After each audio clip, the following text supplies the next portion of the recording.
2020년 11월 13일 금요일 아침 9시 정각진하고 있습니다.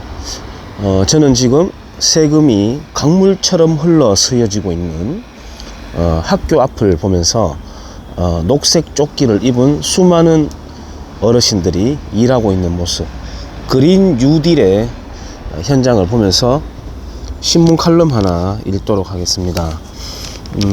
제목은 정의로운 가격의 함정이라고 하고요.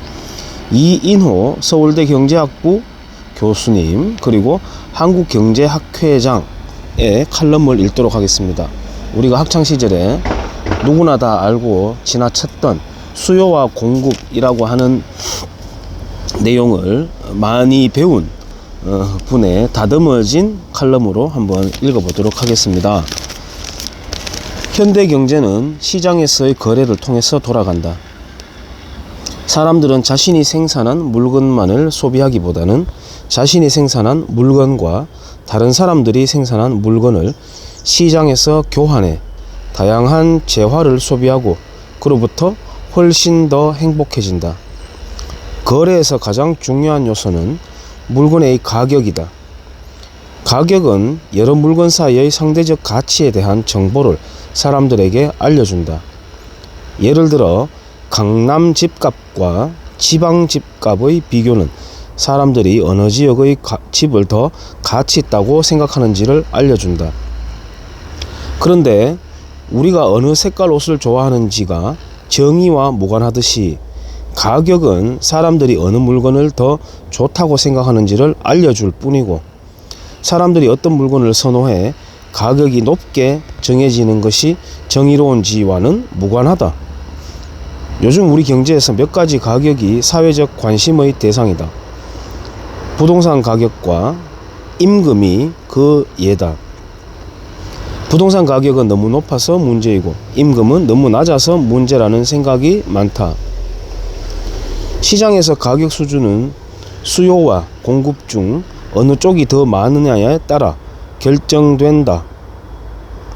부동산의 경우 강남 집들에 대한 수요는 많은데 공급이 적은 것이 높은 가격의 원인이고, 임금의 경우 비숙련 노동자 공급은 많은데 수요가 적은 것이 낮은 임금의 원인이다. 구체적으로 가격은 수요자와 공급자 간 흥정을 통해 결정되는데, 이 장면에서 시장에서 강자와 약자가 결정된다. 즉 수요와 공급 중 더 많은 사람이 몰려있는 쪽에서 서로 간의 경쟁이 심하고 결과적으로 흥정력이 약해져서 약자의 처지에 처하게 된다. 현 정부는 부동산 가격 안정과 최저임금의 인상을 정책 목표로 삼고 있다. 이런 목표를 설정한 배후에는 시장에서의 약자를 보호하는 것이 정의로운 정책이라는 생각이 깔린 것 같다. 정부가 시장의 약자를 돕고 보호한다는 목표를 설정하는 것은 당연하다고 생각한다. 그런데 가격을 억지로 정의로운 수준으로 정하는 것이 시장의 약자를 돕지 않는다. 만일 정부가 가격을 약자에게 유리한 쪽으로 정하면 시장에서 약자들의 경쟁은 더욱 치열해진다. 부동산 가격을 강제로 낮추면 집을 낮은 가격에 사서 이익을 누리려는 사람들이 늘어나 수요는 더 증가하게 되고 수요자 간 경쟁도 더 치열해진다. 억지로 사게 정해진 값에 집을 사게 된 사람들은 복권에 당첨된 듯한 이익을 누리고, 나머지 사람들은 자신도 복권에 당첨되기 위해 시장으로 몰려든다. 이런 수요의 증가는 원래 시행된 집값 억제 정책의 목표를 무력화시킨다. 최저임금을 너무 올리면 비숙련 노동자를 고용하려는 사업장이 더 줄어들어 노동자 간 경쟁이 더 치열해진다. 더욱이 임금이 싸면 노동시장에 나오지 않을 사람들도 높은 최저임금을 노리고 노동시장에 나온다면 정말 최저임금이라도 받으며 일해야 하는 저소득층은 구직이 더 어려워지고 인상된 최저임금 때문에 더 불행해진다. 가격은 시장의 강자와 약자 사이에 존재하는 힘의 불균형을 상쇄시키는 작용을 한다.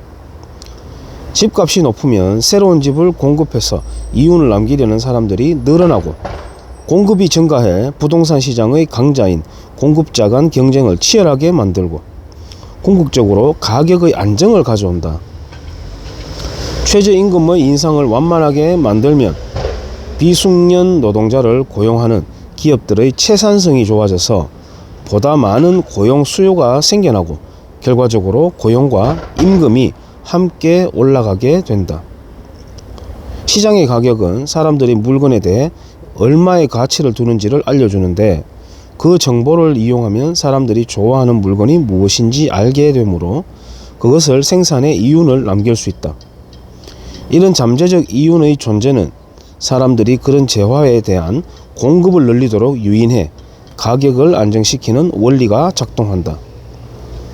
그 목적이 어떻든 이 원리를 거스르는 가격 억제 정책은 시장에 참가하는 사람들의 이윤 추구 욕구를 바꾸지는 못한다. 사람들의 유인과 충돌하는 정책은 오히려 원래의 정의롭지 못한 상황을 더 악화시키고 시장의 약자들을 더 약하게 만들 뿐이다. 시장은 나름대로 약자를 보호하고 강자를 약하게 만드는 경로를 가지고 있으므로 그를 이용하는 것이 정의를 구현하는 데 효과적이다. 예, 여기까지입니다. 다들 아시겠지만 여기에서 말하는 시장이라는 것은 성추행하다가 얼마 전에 죽어버린 박원순 시장 같은 그런 시장을 말하는 게 아니라 마켓을 말합니다. 상식이 무너져버리고 귀해진 시절에 당연한 칼럼을 한번 읽어봤습니다. 감사합니다.